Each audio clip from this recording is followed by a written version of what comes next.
Cher Bruno, votre message m'a bouleversé, m'a touché, m'a sensibilisé, a réveillé en moi de vieux souvenirs, de terribles souvenirs. C'est vrai que, excusez-moi, la mort de quelqu'un, c'est quelque chose de terrible. Je me souviens quand mon père est décédé,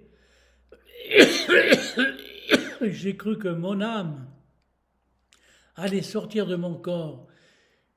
Et j'ai voulu me retenir, c'est impossible. Je me suis mis à pleurer comme jamais de ma vie, sans savoir.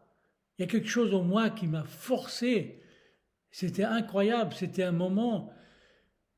C'est mon âme qui pleurait, vraiment mon âme. Et je vous comprends. Perdre un enfant, ça doit être terrible. Ça doit être terrible. Surtout un être que l'on a aimé, un enfant, sa propre fille, et surtout un âge plein d'espoir, où tout était possible. C'est terrible.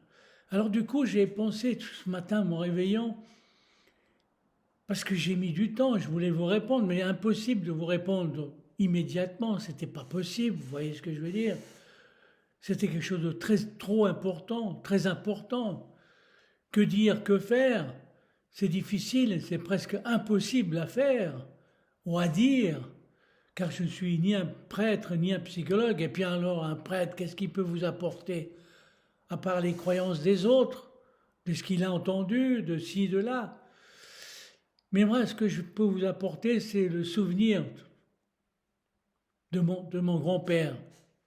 C'est vrai que mon grand-père, pourtant c'était un homme qui a fait fortune, qui a été chef de la loge maçonnienne d'Alexandrie. C'était un homme, vous voyez ce que je veux dire, un homme d'affaires qui a réussi, qui est devenu très riche.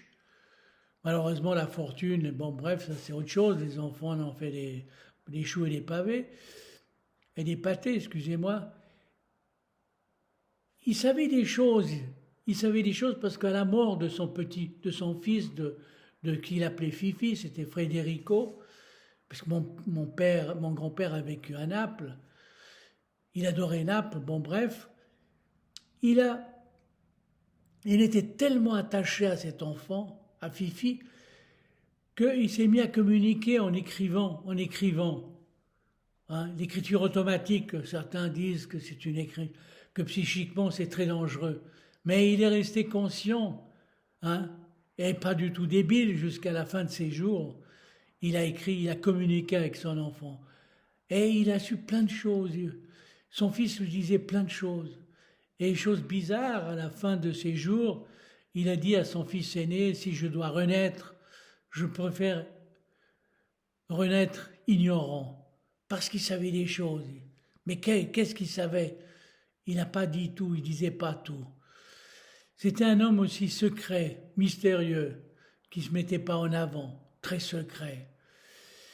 Alors ce que je voulais vous dire, c'est que la mort n'est pas utile, n'est pas inutile, ce n'est pas une chose, c'est pas une fin en soi.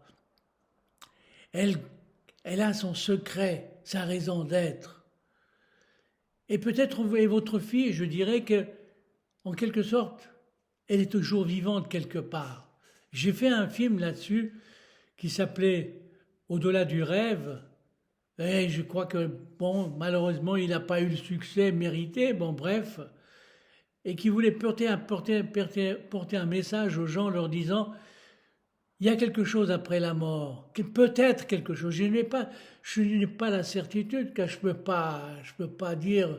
Hein, on est nullement sûr sur cette terre, mais peut-être c'était un message d'encouragement. Et ce que je peux vous dire pour vous encourager, sachez que je dirais que votre fille est toujours vivante quelque part. Je ne sais pas, elle est peut-être près de vous, loin de vous. Elle vous surveille de là-haut, elle vous regarde, elle vous accompagne. Je suis certain qu'elle est prête à vous aider dans les pires de vos circonstances. Elle n'est pas morte pour rien, votre fille. Il y a une raison, je dirais, bon, injustement, mais elle va aller savoir les raisons du bon Dieu, s'il existe. Hein, si Dieu existe, il a peut-être ses raisons hein, que l'homme ne connaît pas. L'homme, nous sommes des ignorants sur cette terre, de monstres ignorants. Mais moi, je vous dirais, le seul message que je peux vous apporter, gardez l'espoir, le sourire.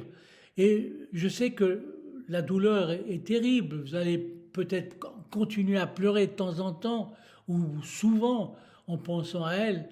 Mais un jour, vous sourirez en pensant à elle, car vous savez qu'elle est là pour vous aider. Et c'est vrai que moi, chaque fois que je me trouve dans des situations difficiles, je pense aux personnes décédées, à mes parents, et peut-être un ami photographe qui a vécu, qui m'a photographié toute mon enfance et qui est mort à l'âge de 18 ou 20 ans et qui m'a beaucoup photographié. Et je pense souvent à lui et j'ai l'impression qu'il m'aide et que mes parents m'aident.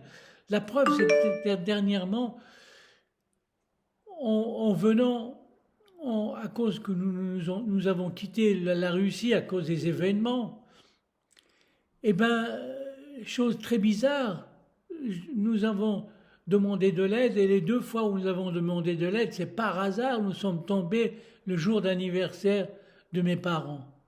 À deux fois, à deux reprises. Et tout d'un coup, ça m'a donné à réfléchir. Je me dis, ah, c'est bizarre, on dirait que mes vieux, ils pensent à nous, ils pensent à nous, à moi, à ma femme. Chose très bizarre, très étrange. Donc, voyez, peut-être votre fille, elle pense à vous plus que vous pensez à elle. Allez savoir. Dans le monde, dans l'au-delà, tout est possible.